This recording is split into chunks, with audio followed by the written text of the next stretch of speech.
Something strange is happening to global travel in 2025. Flights are full, but destinations are empty. Tourists are spending more, but seeing less.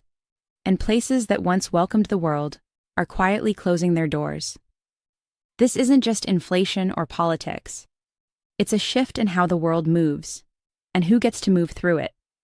From rising visa walls to AI surveillance, from climate disruptions to new global tensions, the freedom to explore the world may never look the same again. These are the 7 reasons global travel is changing forever, and why it matters more than you think. Number 1. The rise of visa walls. Not long ago, your passport was enough. You could book a flight, scan a barcode, and stroll into a new country without much thought. But in 2025, that freedom is quietly slipping away.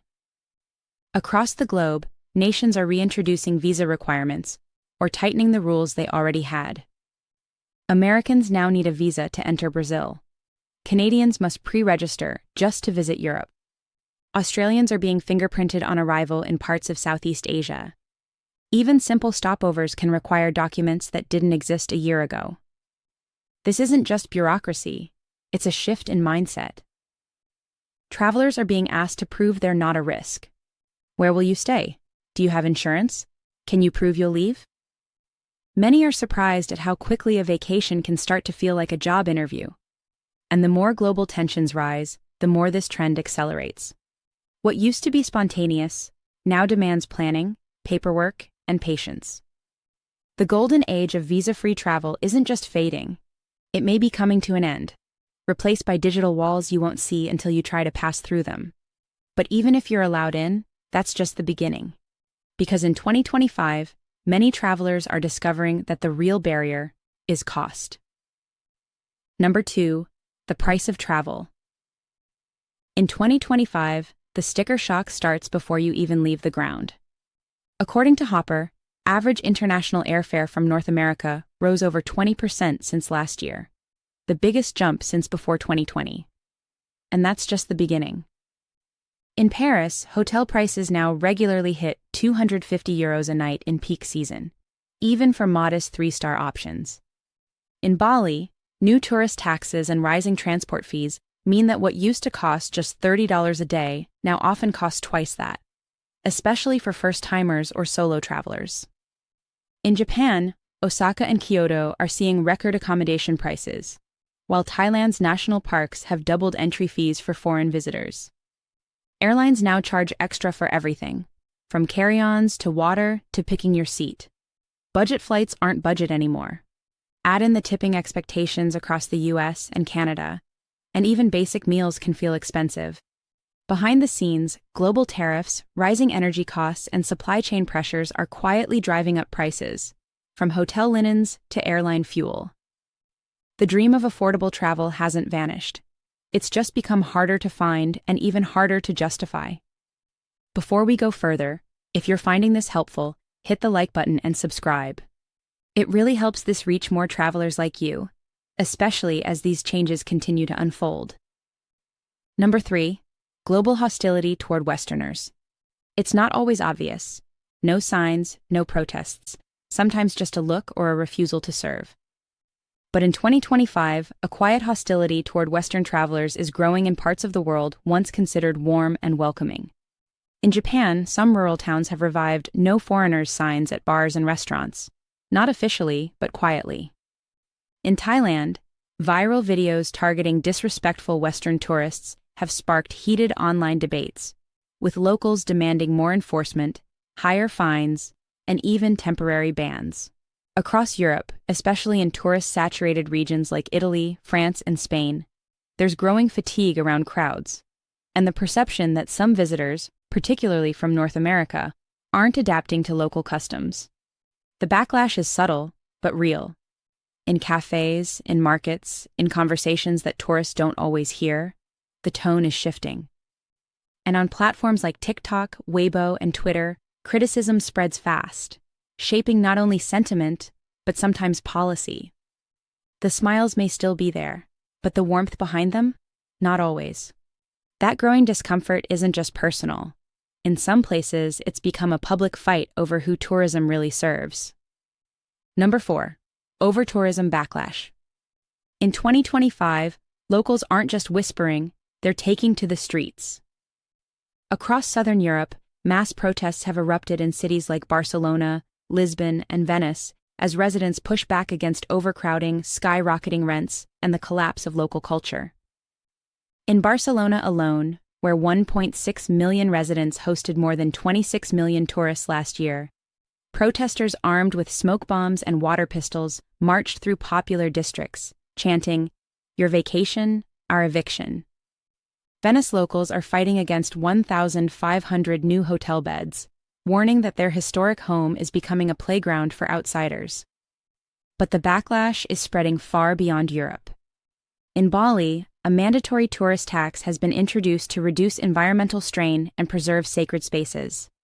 Authorities are also enforcing behavior rules, requiring modest dress, banning certain conduct, and threatening visa bans for repeat offenders. In Japan, Kyoto now fines tourists who disrupt geisha districts. Mount Fuji has capped daily hikers, and Tokyo has introduced etiquette guidelines targeting visitor behavior in public spaces. These are not isolated actions. They mark a global turning point. The welcome mat is still out, but now it comes with rules, limits, and local resistance. And sometimes it's not people who push back, it's the planet itself. Number 5. Climate chaos. In 2025, climate change isn't just altering seasons, it's making entire regions unvisitable. The destination is beautiful, but it's underwater, or on fire, or 115 degrees. Southern Europe, once a summer paradise, saw record-breaking heat waves that forced early closures of beaches and hiking trails. Tourists in Rome and Athens suffered heat stroke, with some attractions shutting down midday. In Canada and the US, raging wildfires have blanketed popular outdoor regions in smoke, canceling national park visits and driving health warnings across the Rockies and the West Coast. In the southwestern US, national parks like Yosemite and Zion have faced partial closures due to poor air quality and flash flood risks. Southeast Asia has faced flooding in key travel hubs like Bangkok and Hoi An, while ski resorts in the Alps and Rockies are battling snow droughts, slashing their seasons short. For travelers, this means more cancellations, redirects, and disappointment. But for locals, it's far worse.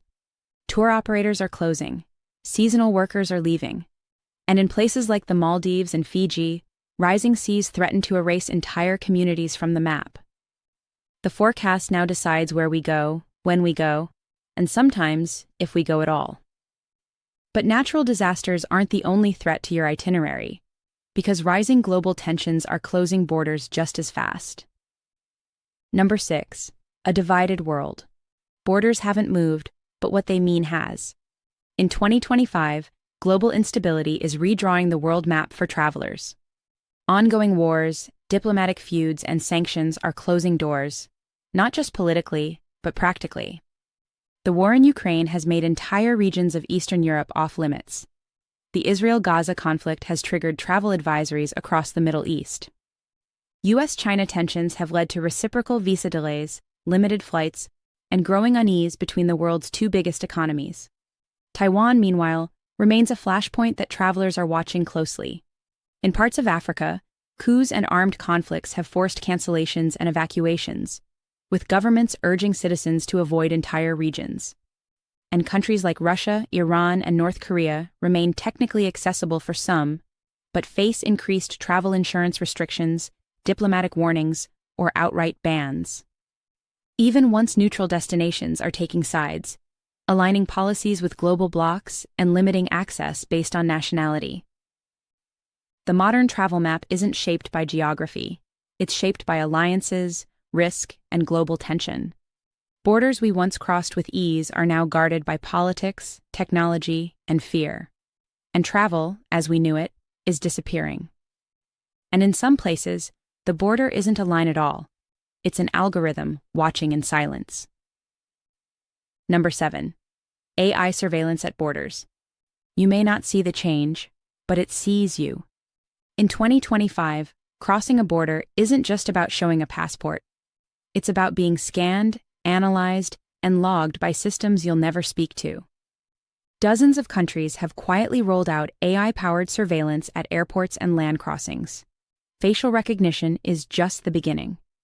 The European Union's new entry-exit system collects your fingerprints, then stores your facial data and travel history long after your trip ends. In Singapore, biometric scans are mandatory. Australia's Smart Gate uses AI to compare your expression with your digital profile. In the United States, facial recognition is now active in over 40 airports. For non-citizens, the images can be stored for up to 75 years. Even before you reach customs, AI is monitoring posture, gaze, and tone, flagging what it sees as unusual for additional screening.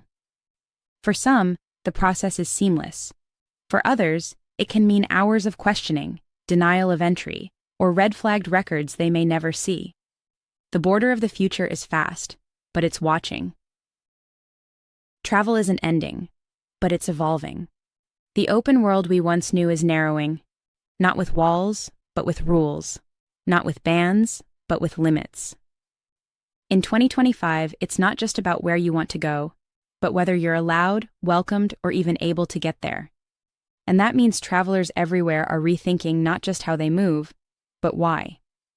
If this helped you see that shift more clearly, subscribe for more. Your next trip might depend on it.